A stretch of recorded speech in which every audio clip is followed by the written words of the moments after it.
I can't help my feelings, I snapped as steam poured out of my ears.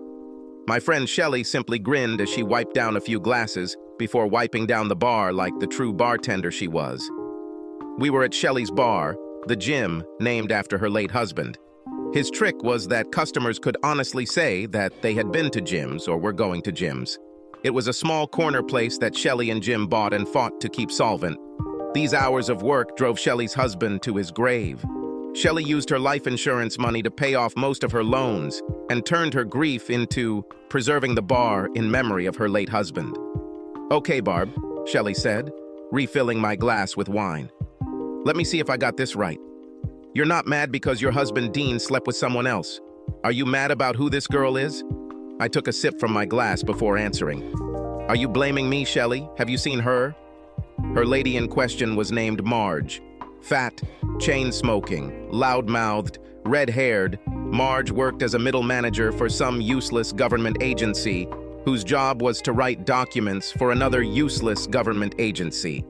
Shelley placed a few more glasses on the bar counter. "You understand, Barb, that this meeting between Marge and Dean happened long before you and Dean met." I looked around the bar. It was pretty empty except for a few guys playing pool in the back room. "Who cares, Shelley? I'm serious. Look at me." I stood up from the bar stool and twirled around, showing off my 4 times a week yoga body before sitting down. "And compare this body to this, her," I said, grimacing as a mental image of Marge flashed through my head. "It's just not normal." Shelley threw the towel over her shoulder. "Well, your hubby Dean made a deal by marrying you. I don't understand why this bothers you. What if it wasn't him who ended the relationship? I found out that Marge and Dean had been together for over a year. What if it was Marge who broke up with Dean? This means that I agreed to a man who is not even good for Marge. This makes me sick." "Barb, again, what a difference. One man's trash is another man's treasure. Marge's loss is your gain." "Easy for you to say, Shelley. You don't have to have sex with a man who's been sticking his pickle in a barrel of Marge's pickle for over a year." Shelley leaned against the counter with a smirk on her face. "Maybe Marge had a few tricks up her sleeve in the bedroom that kept Dean coming back. Maybe you girls should get together and exchange recipes?" I almost choked on my wine. "I want you to know that no one who has been in my kitchen has ever left anything other than completely satisfied and, of course, always hungry for more." Shelley just raised her eyebrows. I looked around before speaking. "I may not be some Vestal virgin, but I'm not some dirty slut from the slums either." Shelley laughed and patted me on the shoulder. "Sex is only dirty if it's done right." I knew my face was bright red when I answered Shelley. "Please, this is serious. I'm not happy about this." Shelley shook her head. "Sex is what takes the least time and causes the most trouble." I ignored her comment, running my finger along the rim of my glass. It just seems so hard to see a future with Dean when his past with that slut Marge is in his history. Shelley shook her head, looking at me. "Barb, have you ever heard this expression? The past is behind you, learn from it. The future is ahead, prepare for it. The present is here, live it." Then a dark expression appeared on her face. "Don't you like Tom the cat? I love this big black cat. He's the biggest damn cat I've ever seen, like a mini panther, and yet this crazy cat Tom has the character of a dog." "Wonderful," I spat. "Dean and Tom have always been together. Maybe Tom the cat can teach Dean how to get a real job. In the 5 years we've been married, Dean hasn't had a steady job. He never put his business education into practice." Shelley looked at me strangely. "You're kidding, right? People from other countries send their wooden antiques to Ding for restoration." "Ah, sure. But it's awkward at our office parties when Dean says he's whittling wood. I hate the impression that he looks like some country lumberjack. He could be halfway to senior management by now if he wanted to. But no, Dean wants to stay home and play with instruments in the garage." "Barb, I saw Dean's garage.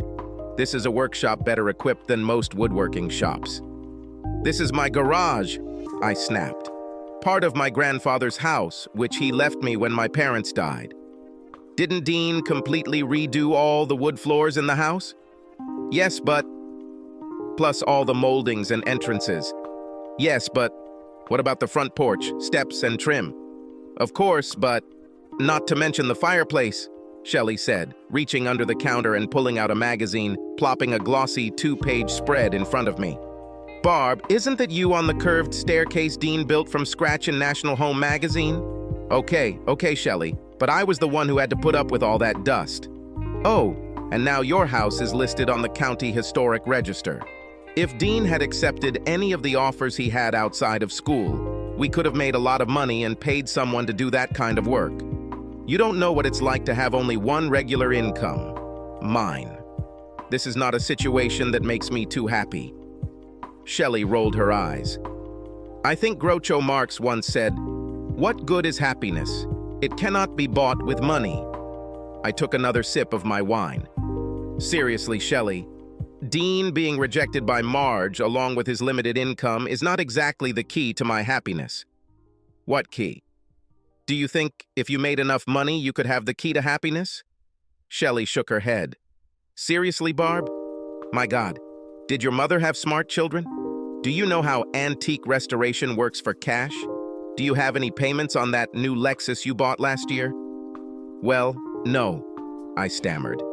Dean paid in full for the car immediately after I chose it. Shelley put the magazine down. Having a lot of money doesn't mean you're special. In most cases, this means you're lucky. As I swirled the wine in my glass, I couldn't help but say, "It's easy for you to say. The last time I saw Dean in a suit was at my mom's funeral. Damn guy lives in faded jeans." Shelley stretched, placing the glasses on the top shelf. People in jeans built this country. It's the idiots in suits who are ruining it. Just then, Dean sat down next to me. So what are my two stunning girls talking about? Shelley turned to Dean. Tell me, boy, how much money did your little lumber store make last year? A look of surprise flashed across Dean's face. You mean the income statement? He laughed. A gentleman never talks about money or his ladies. Shelley turned to me, but turned to Dean. We were just talking about your wife's new Lexus. How about you? Have you already replaced that old pickup truck of yours? Dean looked at Shelley in surprise. For what? He may be 15 years old, but other than a little rust, he runs great. I tried to change the subject. Speaking of the ladies you were with, Marge now heads the homeowners association next door. That's nice, Dean said absently, picking up the menu. Shelley, is my order ready? Just at that moment, one of the guys playing pool showed an empty beer bottle and raised 5 fingers. Shelley walked away to fill the order, leaving Dean and I alone. Dean, did you hear what I said? Dean turned the menu page. Of course, Barb. You said that Marge now heads the homeowners association. This shouldn't bother us. The house is in excellent condition. You do not care? Dean put the menu down and looked at me questioningly. What? I don't care if the house is in excellent condition. No, fool! I slapped him down the menu. I'm talking about Marge! Dean looked truly embarrassed now. What about Marge? God, you men are so stupid. I sighed. You and her? Me and her. What? Dean asked. You've met before.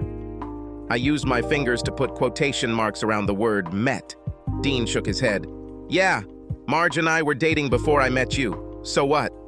Before me, you dated the quarterback, Mr. All-American High School. That reminds me, could you call him tomorrow and check on our car insurance? I want to increase the reach of your Lexus. There's a difference, Dean. Mr. All-American High School, as you called him, now sells us insurance, is married, has 2 children and a picket fence that you helped him put up, I said. A smile appeared on Dean's face. Oh, I see you want 2 children. This is wonderful, Barb. You know, I pestered you to start having children. Don't worry about your work. I have orders for 2 years in advance. You can always go back to work after... Barb? Barb? Dean was talking to my back as I stomped out of my bar stool and walked out of the bar. The house was cool for the next few days. Confused, Dean gave me space and stayed in his stupid workshop, working on yet another of his stupid projects. Shelley told me I was being stupid, even going so far as to say, too many women are looking for the right person instead of trying to be with the right person. But I couldn't do anything about how I felt. I mean, honestly, who wants other people's leftovers? That's why I sat at Marge's house to see if I could find out the real story. "Are you sure you don't want a beer?" asked Marge, plopping her pantsuit-clad butt into a chair with a cigarette in one hand and a can of store-brand beer in the other. No thanks, Marge," I replied, sitting on the edge of her couch and trying not to touch anything. Looking around Marge's house, I couldn't believe that she was in charge of everything that required taste. Her decor was inspired by an early 60s trailer park with lion and leopard prints on every wall, rug, and painting. "Do as you please," Marge shrugged, opening the beer she was holding in her hand. The little dog jumped into her lap. She petted the animal, making kissing sounds. "I'm telling you, Barb, if there aren't any dogs in heaven, then when I die, I want to go where there are some." Marge continued talking to the dog before turning to me. "Some people talk to animals, but few people listen to them. That's the problem." I tried not to vomit, and the smoke made my eyes water. "Marge, I'm surprised you're still smoking. You know you work for the government with all its anti-tobacco regulations." Marge blew a stream of smoke into the air. "It has been proven beyond a shadow of a doubt that smoking is the leading cause of the statistics." I tried to join her in a light laugh before moving on to general homeowner questions, deciding to get to the bottom of the real reason for my visit later in the conversation. However, Marge beat me to it. "Does Dean still have that big old black-assed cat, Tom?" I winced before answering. "Yes, Marge, Tom the cat still belongs to Dean." Marge took a sip of her beer. "Damn it, this damn cat never belonged to anyone." Tom came and went as he pleased. She took another sip from the can. "Dean told you we used to run into each other when that other guy was president. I don't think you were around then." "Yeah, Dean mentioned that you two used to date." Marge slapped her thigh. "Have you met?" "Damn, we had sex like rabbits for over a year. Somehow I didn't even want to leave him. I tried not to show my surprise." "Have you broken up with Dean? Why?" Marge shrugged before taking another sip. "He wasn't my type. Sure, he was a really nice guy, quite handsome, a little skinny for my tastes, but funny, great in bed and all that. Dean is just not something I would agree to." I tried to remain calm, but inside I was boiling as I thought, "Aha, not your type." I pulled myself together before asking in a non-confrontational tone, "Is it true? Did Dean do something to make you break up with him?" Marge shrugged again before answering. "No, nothing like that. I'm sure he's good for someone like you, but Dean just wasn't the type of man I was looking for." I laughed nervously because inside I wanted to explode. "Wow, Marge, you must be looking for Superman." Grinning over her beer, Marge chuckled. "Well, it's good to have a man of steel around, if you know what I mean." She crushed the beer can before placing it in the trash can next to her chair. "And as much as I'd like for us two chickens to continue to reminisce about the old guys we kicked to the curb, I have to mind my own business. Now, Barb, do you have a few questions for me as a homeowner?" I swallowed bile and wondered if Marge could see the steam rising from my ears as I pulled the folder out of my purse. Meeting Marge actually made my bad mood worse. Dean racked his brain, finally realizing that I didn't want to talk. He gave me space, immersing myself in his workshop and his volunteer work as a youth soccer league coach. Dean was on a 2-day trip tonight, so I was at Jim's, sitting at the bar with Shelley while she polished glasses. There were a few people in the bar, which was normal for a weeknight, although the table filled with suits made a lot of noise. "Where is your acrobat?" Shelley asked, pouring me a glass of white wine. I took a sip before answering. Dean took his stupid truck to pick up some stupid wooden piece of crap that some stupid guy with more money than brains wants to restore to its original condition. If these people have so much money, why not buy new things? What's the fun in paying 10 times more and having some old piece of crap when you can have good new things? Shelley shook her head. Are you talking about Dean a la Marge? Or Dean's latest mission? Both. Neither. I don't know. This is all so depressing. Shelley threw the towel over her shoulder. Would you like some cheese to go with this whining? She rolled her eyes. Life isn't about where you think you're going. It's about the experiences you have along the way. Dean is an amazingly nice guy, so stop whining. I looked at my glass. Shelley, I have problems. Shelley reached across the counter and gave me a fake peck on the cheek. Stop whining. You know, the problems of the new world. For example, you can't find your TV remote control, your Starbucks coffee is too cold, or an email attachment takes too long to load. The kind of shitty problems that poor people around the world would love to have, as opposed to, say, finding clean water or medicine for their sick child in a hospital 200 miles away that they can't pay for anyway. I pulled back. Just because my problems aren't as serious as others, it doesn't mean I don't have any problems. Yes, that's true, Shelley replied with a hint of anger in her voice.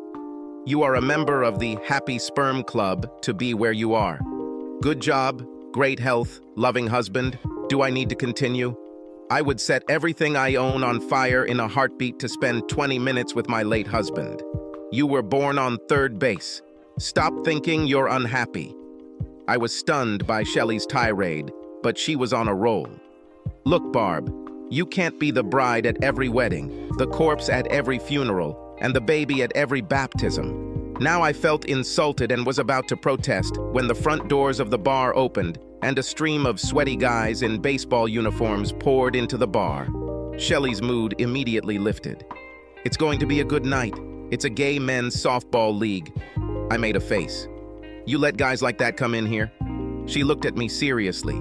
Barb, if by these nice guys you mean men with disposable income who buy a lot of booze and spend a lot of money but never cause any problems, then yes, I not only allow these tough guys, I seek out and encourage these tough guys. This is a bar, as you understand. I was about to answer when a huge black man approached the counter. This guy was the biggest person I've ever seen. He must have been taller than 6 feet 10 inches and weighed about 250 pounds. The buttons on his barrel chest strained against his uniform, which bore the name of his team, Master Batters. Shelley must have known this black giant because she didn't object when he reached across the counter and lifted her with little more effort than a child lifting a Barbie doll. "Put me down, Leroy!" Shelley squealed as the Colossus gently lowered her to the ground. "No problem, Shelley," Leroy replied in a deep baritone. "Just thought you might want to meet the MVP of the Northeast League Southern Division, Western Champions." Shelley batted her eyelashes shyly. "Does your husband know that you're flirting with the other team?" Leroy laughed out loud. "I wasn't always gay. I just got sucked into it." It must have been an old joke because Shelley just rolled her eyes. "Sorry, Leroy, you know I don't sleep with any man who's less than 9 inches tall." Leroy seemed to think about it for a moment. "Damn it, Shelley, I won't cut off 3 inches." I was shocked by this exchange, but Shelley seemed unfazed, even when Leroy said, "That's enough, baby. Give me 6 jugs of your best draft ale and keep bringing them to my fellow Batman warriors." He made a pause. "And also Pepsi." Shelley began arranging the jugs on the counter. "Who is a teetotaler and why is he in my bar?" Leroy looked at her confused. "I am. I have to start a 3-day shift at the fire station tonight." Shelley turned to me and began filling jugs with beer. "Barb, my only girlfriend is sick and I'm missing a waitress tonight." She pointed to a group of guys in suits at a corner table. "Can you take care of them?" In the past, I have helped her when needed. Shelley and I used to be waitresses, which helped us get some cash while we were in school, so it was no big deal. "Of course," I said. A noisy company gathered at the table with costumes. All the guys had their ties loosened, and some of their jackets were draped over the backs of their chairs. A large man, with the appearance of a former athlete, seemed to be leading the party. "Hi, guys," I said, putting a smile on my face. "What can I offer you?" I endured the typical, "your phone number," "your breasts," comments that every waitress dealing with drunken men has had to endure since taverns began serving booze. For a long time now, as a waitress, I had been immune to such remarks from frat boys, and had mentally filtered them out to the point where I didn't even hear the rude comments. One suit stood up. It must have been my big man day because this guy was well over 6 feet. He pointed to the table. "Sorry, my friends, we're celebrating my big promotion." He handed me a business card, so new it shone. Beneath the name, in gold font, was a bold headline: Senior Vice President, Interdepartmental Technology, Southern Hemisphere. "Wow," I said, trying to return the card to him. "This is impressive." He waved the card away. "Keep it for yourself. I'm a treat, so let's have one more drink. But only if you also have a drink with us." I tried to refuse, but the group at the table started chanting, "Drink, have a drink," which escalated to the point where I agreed to have a drink with them just to shut them up. Shelley was busy filling jugs with beer while I prepared the drinks ordered at my table. She noticed the business card I placed on the bar. "Whose is this?" Shelley asked, pointing with her chin at the shiny new business card. I pointed to the corner table. "The nice big guy at that table. I think he's the new leader. It looks like he also has money." Shelley wiped the foam from the edge of the card. "Barb, you know what Grandma said about how money can't buy happiness?" I rolled my eyes. "They say money can't buy happiness, but I would love to cry in my new Ferrari." Shelley took the business card and started laughing as she read it. "What's so funny?" I asked. Shelley shook her head as she read the card out loud. "Vice President of Interdepartmental Technology for the Southern Hemisphere. Don't you understand? Look at the first letters, SHIT head. Your CEO is an asshole." I snatched the card from her and looked at it again. After a moment, I said, "So what if it's not the most elegant name? He still looks like a leader and a big shot." Shelley was not impressed. "Big shots are just little shots to other big shots. Mind your manners." I laughed it off, but Shelley put her hand on my shoulder. "Don't act like a nosy fool and don't do something stupid to an asshole." Shaking off Shelley's grip, I replied, "I won't. It's just a little payback to Dean for Marge. I'm just going to have a couple drinks with them to keep them under control. Free booze is free booze. You know that all the best things in life are free." Shelley didn't want to give up. "Barb, the best things in life are free, but they are very, very expensive."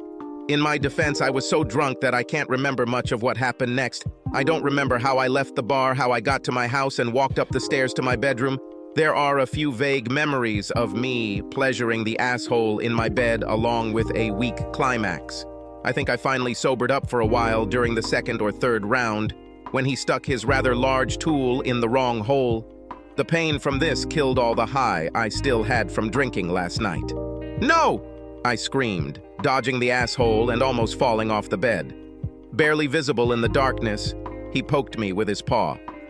"You're not going to leave me with the blue balls, are you?" I still have one round ready to fire.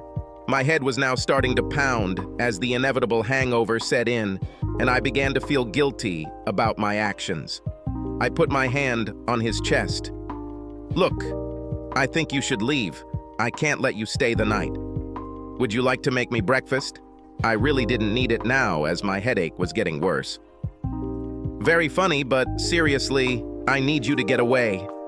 I pointed to the bathroom door.